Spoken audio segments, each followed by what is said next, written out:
گاہ میری نگاہ تیز چیر گئی دل وجود، گاہ میری نگاہ تیز چیر گئی دل وجود، گاہ الجھ کے رہ گئی میرے توہمات میں، گاہ الجھ کے رہ گئی میرے توہمات میں۔ اب تشریح کی طرف چلتے ہیں۔ پہلے معنی دیکھ لیتے ہیں۔ وجود، زندگی یا کائنات۔ توہمات، وہم یا شک و شبہ۔ مطلب زندگی میں کبھی ایسا مرحلہ بھی آیا کہ میں نے اپنی تیز نگاہی سے انسانی وجود کی داخلی کیفیتوں اور حقیقتوں کا ادراک کر لیا، اور کبھی یوں بھی ہوا کہ میں اپنی ہی توہمات میں ایسا الجھا کہ اپنی ہی شناخت مشکل ہو گئی۔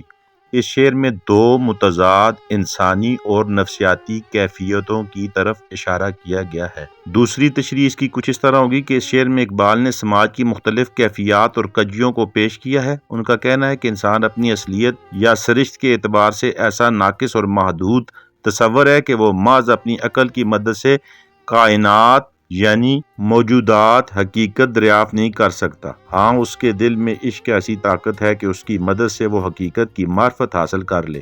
اقبال کے نظریے کے مطابق انسان پر دو حالتیں طاری رہتی ہیں یا طاری ہوتی ہیں۔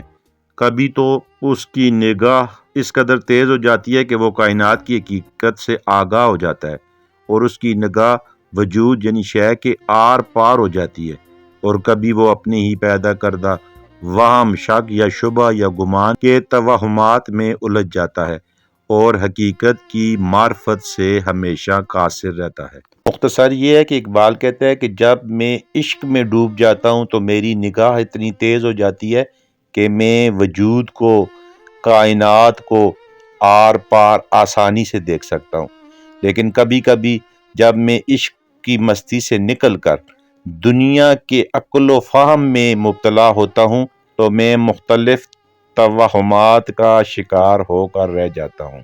مشکل الفاظ کو دیکھ لیجئے۔ توہم، توہمات، گاہ کہتے ہیں کبھی کو، اور وہم کی جمع ہوتی ہے اوہام۔